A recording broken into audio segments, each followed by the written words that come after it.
Menteri Ekonomi. Saya Ishak bin Taib, wakil daripada Pertubuhan Peladang. Tadi semua hak yang bercakap tu bab-bab yang lain lah. Saya nak fokus negeri saya. Tadi saya dengar Menteri Besar saya lah kata negeri Kedah ni negeri miskin. Ada dua benda yang dia sebut. Satu, lapangan terbang. Semua orang suka bercakap pasal lapangan terbang tu. Pakat bercakap lah bagi hak ni apa semua. Yang keduanya kepiah sengit. Yang keduanya, Menteri Besar saya bercakap pasal nak buat bendang 5 kali 2 tahun. Yang tu tajuk saya.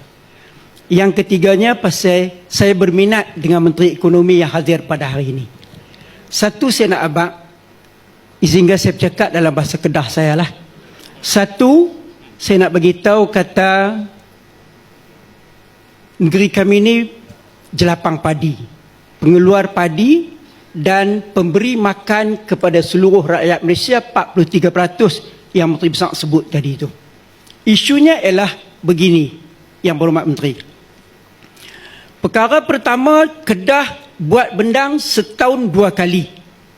Kalau ikut kiraannya, Januari sehingga Jun, Julai sehingga September. Tapi kita buat bendang ni April, Mei, Jun, Julai, Ogos, September. Lepas itu kita sambung Oktober sehingga bulan Februari.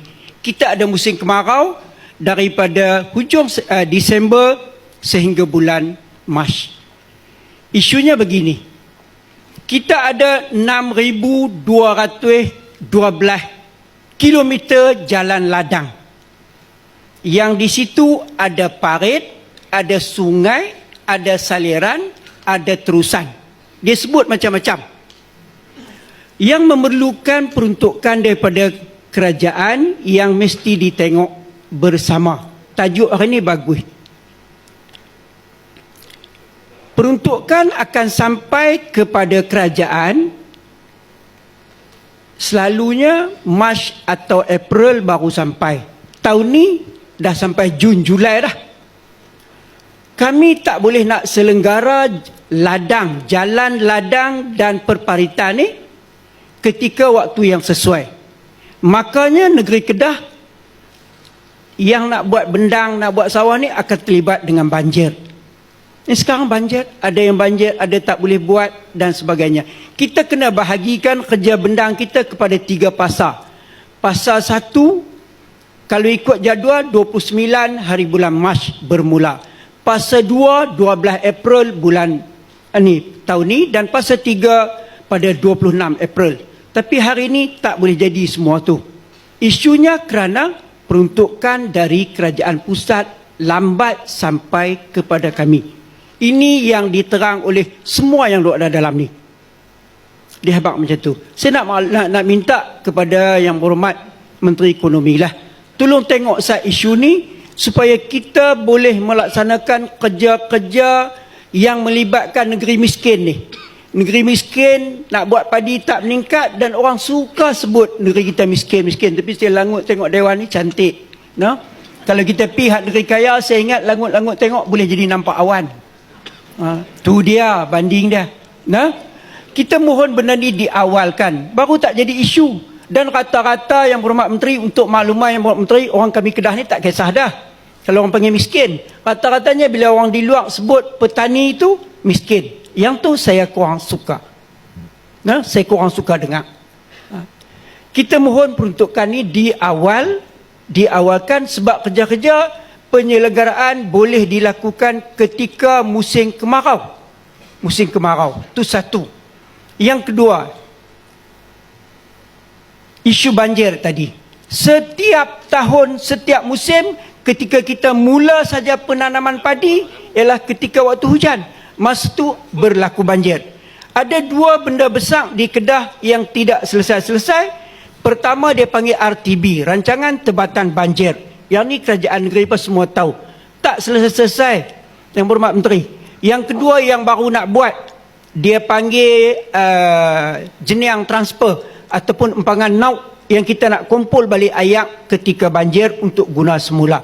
Saya mohon kepada pihak menteri untuk tengok benda ni bagi berjalan lancar dan elok. Janganlah bagi kami ni kekal dalam keadaan miskin tu sepasai. Dia jadi susah pula. Susah nak buat kerja. Yang orang tak berapa tahu. Orang tak tahu kata bila kita tabung padi pada bulan Mac, padi itu tenggelam. Tabung pula bulan April pun tenggelam. Ni tabung pula bulan Mei, ni masuk Jun pun tenggelam. Tu dia, tu yang kata susah tadi tu. Habis tu bila nak naik hasil? Tu yang kedua. Nah, kita mohon sangat-sangat. Yang ketiganya, saya bersetuju dengan cadangan yang amat berhormat Menteri Besar ni. Kami nak buat bendang 5 kali 2 tahun. Yang ni ada orang kata kat kami malas dulu. Tapi sebenarnya kami rajin. Bila Menteri cadang nak buat 5 kali, kita mohon agar disokong oleh kerajaan pusat dengan kadar segera. Dengan subsidinya dikekalkan, insentif-insentif yang berkaitan dikekalkan. Baja, urea, campuran NPK jangan ganggu. Yang tu saya beritahu Menteri Ekonomi. Sebab yang ni benda besar asas. Orang tak faham. Kalau baja mahal, automatik benda lain mahal. Akan jadi mahal. Mahal lah orang Kedah panggil. Mahal. Nah? Dia macam tu. Jadi kerajaan persekutuan tolong tengok. Tengok aturan tu bagi elok. Jangan ganggu gugat. Ni cadangan saya. Yang berkaitan dengan baja ni dia panggil apa SIPP dalam istilah pertanian ni. Yang berkaitan dengan baja ini ada lagi satu, iaitu racun yang dibekal subsidi oleh kerajaan. Hak yang dibekal tu tak apa. Apa yang Pak Menteri? Isunya harga racun di pasaran. Tak ada siapa tolong tengok. Adalah banyak lagi menteri, tak apalah lepas ni apa ni WB menteri pergi bercakap lah dengan mereka. Tolong kawal harga tu. Harganya meningkat sehingga lebih daripada 120%. Kalau saya sebut nama racun, orang ni hak duduk dalam ni bukan ni, mereka tak tahu pun. Mereka tak tahu pun. Kalau saya sebut racun, saya nak bagi contoh racun loyan. Sajalah sebut bagi sekedar nama dia pun macam dengan ni juga. Loyan. Kan? Dulu harga loyan ni RM68, naik 78. Hari ni harga dia RM134. Tu dia cerita menteri, mahal pada telur ayam lagi.